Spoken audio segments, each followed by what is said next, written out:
দেখলাম গণ ডেপুটেশন হলো এসআইআর নিয়ে, কয়েক হাজার এখানে মানুষ জমায়েত হয়েছিলেন। শান্তিপূর্ণভাবে এখানে ডেপুটেশন সম্পূর্ণ হলে বলে মনে করেন?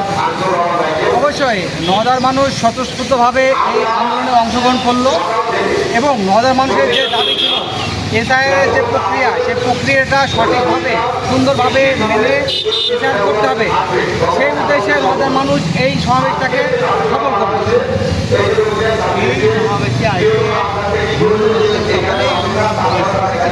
অবশ্যই এই আন্দোলনটা তো কোনো একটা গণ আন্দোলন নয়, বা এই কর্মসূচিটা কোনো একটা বিশেষ ধর্মকে কেন্দ্র করে নয়।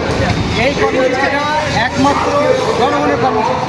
আর জনগণ সে হিন্দু হতে পারে, মুসলিম হতে পারে, যে কোনো ধর্মের হতে পারে। তো এই আন্দোলনে স্বতঃস্ফূর্তভাবে সমস্ত ধর্মের লোকই অংশগ্রহণ করেছিল বলে আমি মনে করি।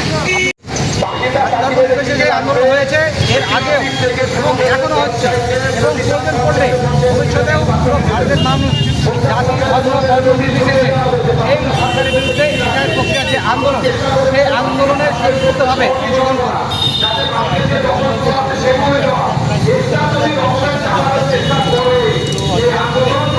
অবশ্যই এখানে তো বলেছেন কথাটা, অবশ্যই ঠিক বলেছেন, কিন্তু এখানে যা জনস্রোত দেখা গেল হয়তো মিডিয়ারা এর আগে দেখেছে, এই জনস্রোতটা কিন্তু একটা ঐতিহাসিক জনস্রোত। এর আগে নওদার মানুষ বা নওদার এই আন্দোলন সদর এই শহর এত জনস্রোত দেখেন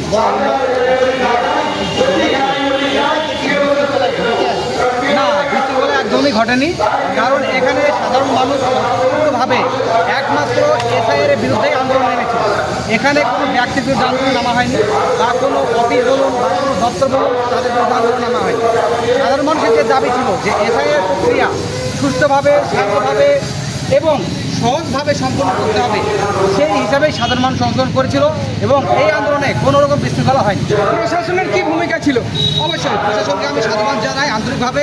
নওদা পুলিশ প্রশাসন ছাড়াও মুর্শিদাবাদ জেলা থেকেও অনেক পুলিশ প্রশাসন এখানে এসেছিলেন, তারাও নিজেরা সুন্দরভাবে দায়িত্ব পালন করলেন এবং জনগণের সঙ্গে যেভাবে কোঅপারেট করলেন তা সত্যি বাহবা পাওয়ার মতো।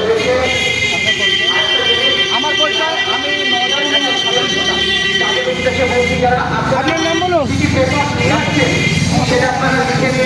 सर्टिफिकेट नाम होता है नीलमाधव বিশ্বাস और गांव का नाम होता है मेरा बहादुर বিশ্বাস।